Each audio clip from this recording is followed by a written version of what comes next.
Cool. Okay, so hey, I'm Justin, Hello, I'm Frank.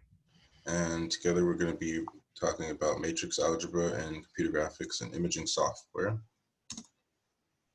So matrix algebra may seem to be a bit of an abstract concept of mathematics. However, it is very crucial to modern computation.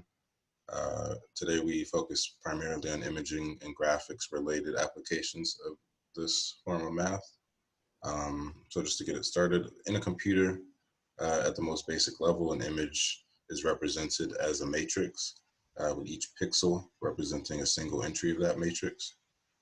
In computer graphics, 3D objects then have coordinates that are represented as vectors, and those vectors are manipulated with matrices. Referring back to the two-dimensional nature of a computer monitor, those three-dimensional objects then have to be projected, and that once again can be done with matrices. Getting into more complex operations, image compression is done using matrix operations as well. And by doing this form of compression, you can retain information while reducing the amount of data that the computer actually has to store. So these are some fairly powerful applications already just using a couple of basic forms of matrix algebra. So to hop into computer graphics, points in three-dimensional space can be represented as four-dimensional vectors. And by stacking these types of vectors into a matrix, entire objects can then be represented as a collection of these points. Using matrix multiplication, these collections of vectors can be manipulated very quickly. And by doing it this way, you can take what would be a very long iterative operation that requires every entry to be done manually. You can take that and turn it into a single operation that happens in one step, which drastically speeds up processing times. And this kind of thing is very necessary in things like computer rendering or even video games, which need to be rendered in real time, where processing power is and speed are very important things. So one basic form of transformation is translation. This is just moving a point from one location to another along a straight line path. And by using this transformation matrix, it's very quick to essentially add a vector to the starting vector. And that sort of transformation is depicted in the bottom right by the graphic. You simply take one point and move it along a straight line path to a new point.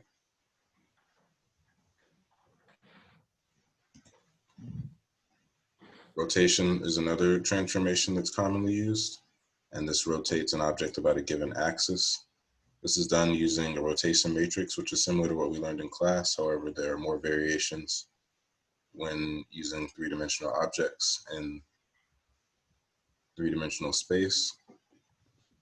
So those variations are shown on the right-hand side, and a basic application is shown in the bottom left, rotating about the x-axis.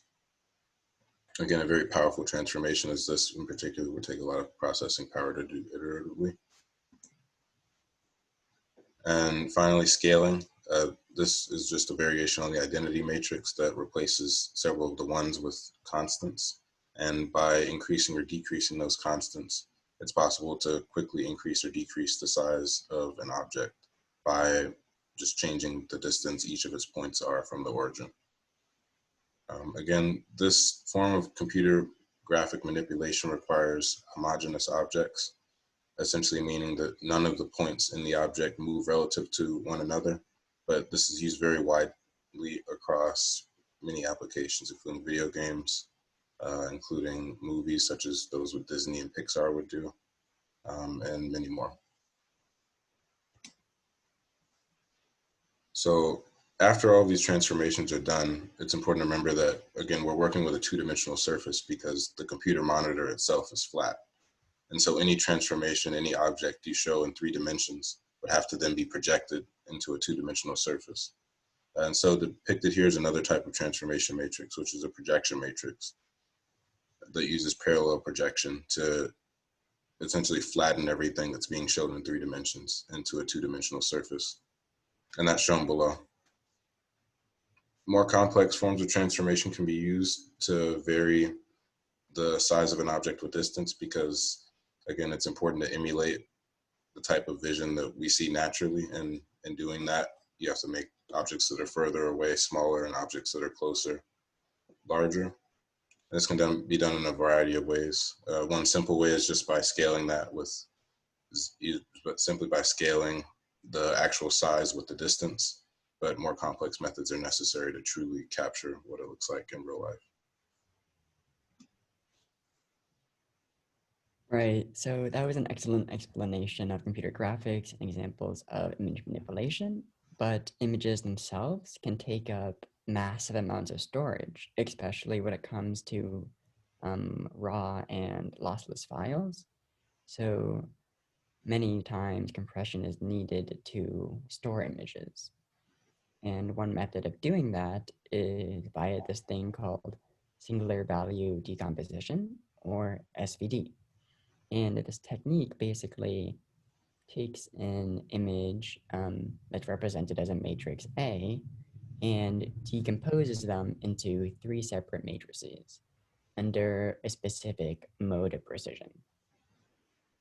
So the three matrices are U, sigma, and V transpose, which represent the left singular values, the singular values, and the right singular values, respectively.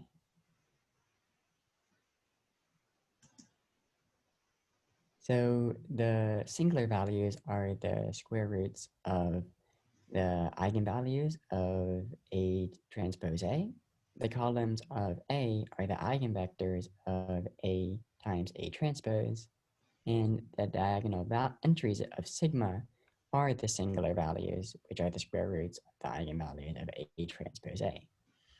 The columns of V are the eigenvectors of A transpose A, and decomposing a matrix into these submatrices will allow you to approximate values of A despite the loss of some entries or some data, which allows for smaller usage of space.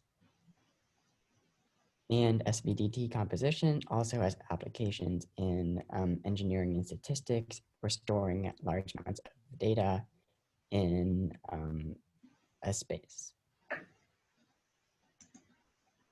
So let's go through a simple example. So let's say you have a really small image that's only 2 pixels by 3 pixels, and you represent it as a matrix A seen here. So then let's find the SVD decomposition. So let's first find the singular values. And we do this by finding the eigenvalues of A transpose A. So we have A transpose, we have A, multiply them together to get the square matrix.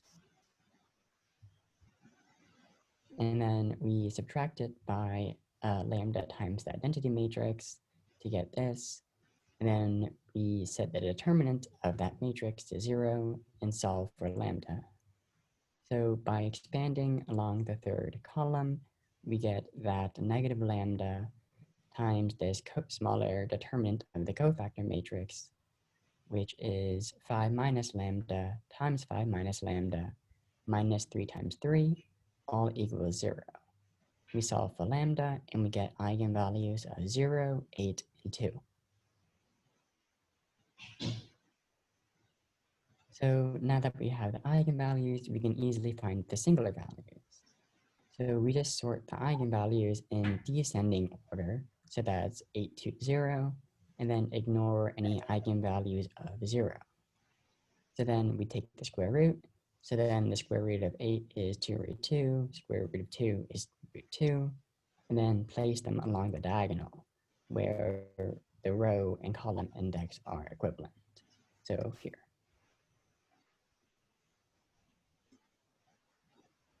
Okay, so then we have sigma, and we next will find V because we already have the eigenvalues of A transpose A. So then we can just find the columns of V by finding the eigenvectors of A transpose A that's normalized by its singular value.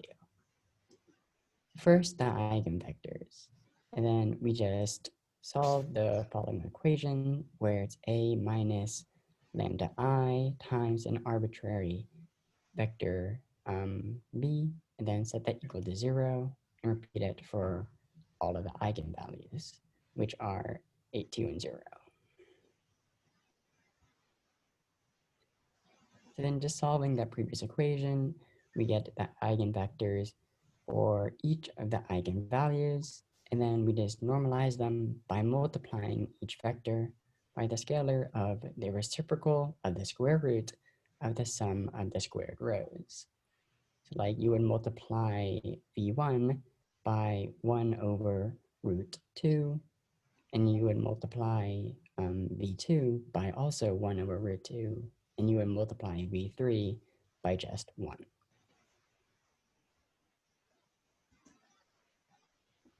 So then we do that, and we get our new vectors. We put them on the columns to get v, and then we transpose that to get v transpose. Okay, so then the last matrix we need to find is U. And we can find this by solving the following equation, where it's A times V equals sigma U, where U is the columns of the matrix U, and V is the eigenvector, the normalized eigenvector that corresponds to each of the singular values, which were 1 over root 2 and 1 over root 2 respectively. So then we solve that equation and we get U, and then we have all three of our matrices that when it's multiplied out, you can see that it's equivalent to the original matrix A.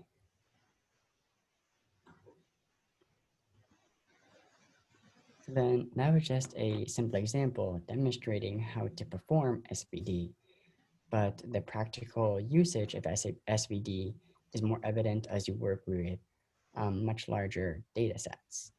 So image compression, as I mentioned before, apply SVD, but use this thing called a motive precision, which refers to the number of columns of U, which is also equivalent to the number of rows in V transpose.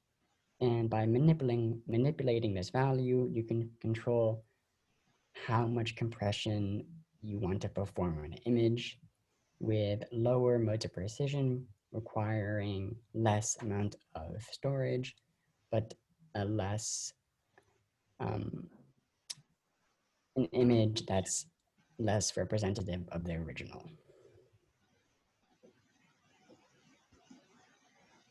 So then, just for example, let's say you have a larger image that's represented by an 100 by 200 matrix, with each entry representing a pixel.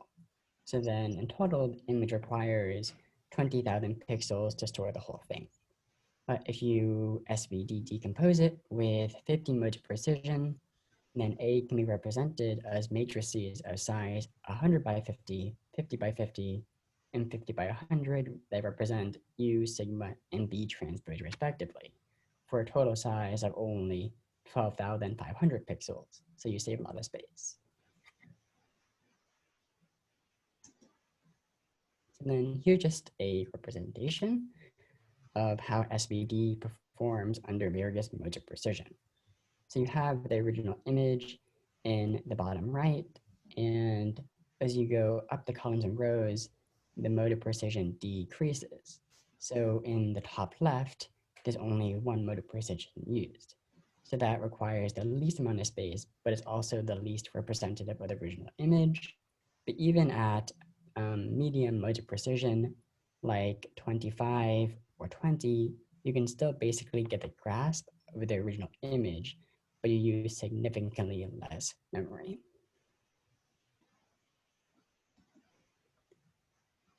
So as you can see here, matrix algebra is very powerful. We've just shown you a couple applications, but there are many more, and it gives you a sense of the extreme versatility and power that this tool provides. And yeah, the matrix algebra is cemented invariably in computer applications for years to come. It has applications in far more than what we've shown you today, and more being found on a daily basis. Thanks for watching. Watching.